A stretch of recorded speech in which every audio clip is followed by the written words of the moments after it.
Okay. Emana, for the past few days, I've been busy. And don't know about an update back to back. If I were how our people, Igbo people and South Africans welcomed Evangelist Ebuka Obi to South Africa. A what go? A man who do welcome both home and the outside Nigeria. This is South Africa. A what go? This is South Africa. This is not Lagos. This is not Ngobala. This is not Enugu. This is South Africa. Look at the level of joy and happiness because now the prophet touched his feet in the land of South Africa. You want to go? So all is in the Bayeri. In the Bay non a south. Because of the moon nine on a south to say Pueri. You want to go? So are you more Nigerians or are you more South Africans or are you more African than these people who are here in their large numbers to welcome the prophet to the land of South Africa? You want to go? Now, this is the kind of man the Catholic community are playing with. Look at the caliber of man they are playing with. Look at the caliber of man. Anybody, just anybody from anywhere can just wake up and take picture on Facebook or wherever. This is a man who has been accepted globally. Evangelist Ebuka Obi is no more just a Nigerian figure. He is no more just a figure in Igbo land. He is a world figure because there is no country in the world where you don't have a Zionite there. There is no country in the world where you don't have a lot of people who are hungering, who have the hunger and thirst to set their foot in a Zion ministry. You want to go? So, therefore, Evangelist Ebuka Obi is even more than a priest that is just in charge of a parish.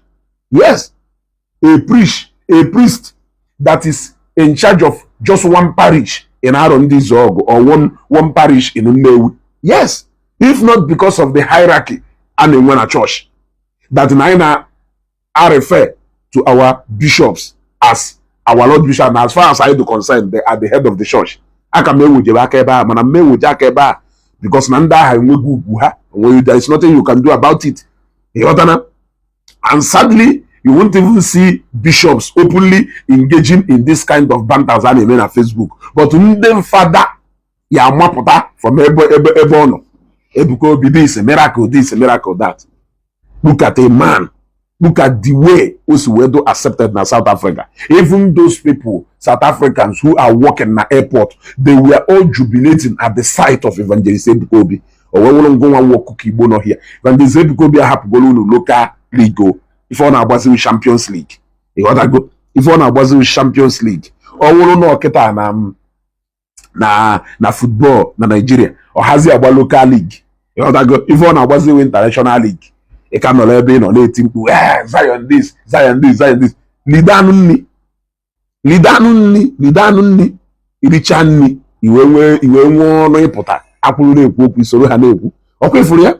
The train has conquered South Africa. I call it South Africa invasion. Invasion of South Africa. You wanna go? Evangelist Ebuka Obi has conquered South Africa. So all is on no South Africa. I hope may participate or that you are going to participate in the program that is going on there. You wanna go? Agwaramono siono. Anya furu ugo, yolu ugo.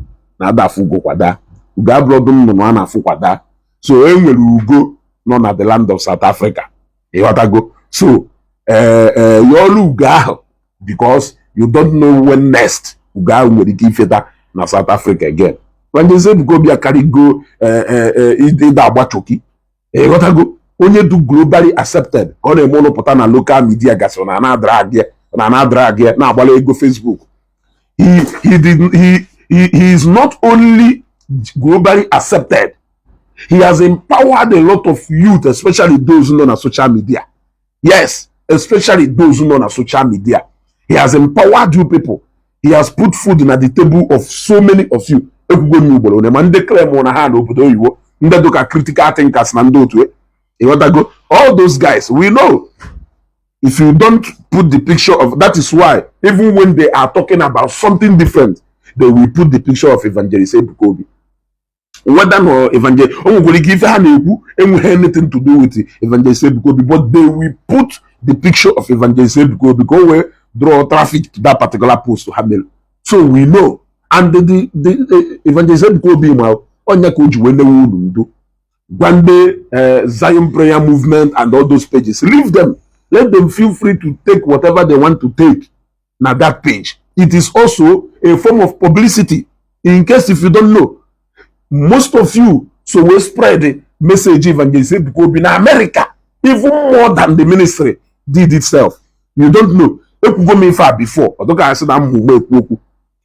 Most of you people who are criticizing Zion ministry out of hate have spread the message of that ministry more than even those people who are active members of that ministry. But you don't know. Just look at how the train enters South Africa. Just look at how he conquers South Africa. Just look at the shaking environment into which we invade South Africa. This is just the beginning. You know what I go? This is just the beginning. We analyze ya malona otunu na-enye na work. You know what I go? Evangelist Ebuka Obi have to go Nigerian space. But in the Southern Africa, yet the ovation is still very high. The acceptance is still there. The acceptance is still there. Only somebody gbanam an Evangelist Ebuka Obi na ngo palo na abia no nwere ike no kakwo mmanụ no Lagos ebe o mere ife ana. Look at the crusade they made in Enugu State. Upon no biaro, he did not come, but look at the massive turnout. Now that stadium maybe made that crusade. Imagine if 4 years no na the prophet no there live and direct. Or no how you look at the turnout. Look at Ngaheme and Gopala na February. Look at the turnout of people upon the prophet and there. Who are those people? Abangona Zion Welu, members from all corners.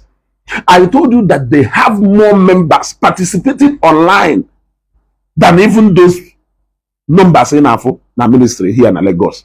So there is no place the wind will blow that you will not find people there. Look at what is happening in South Africa. I mean, look at what is happening in South Africa. People from Malawi, people from Zambia, people from Zimbabwe, people from Congo, people from all the region. They are all flying into South Africa just to come and have an experience with the prophet. Imagine the signal this we send to the South African authority. Imagine that. Look at how much this man gave to our aviation sector within just how many days of him being in South Africa.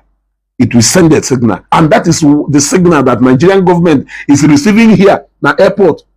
Remember there was a time Enyeru TB Joshua award for being the first award that Enyeru was something to do with tourism, something that is not attractive foreigners more na this country, because every weekend they on afio Evangelist Ebuka Obi took over from there.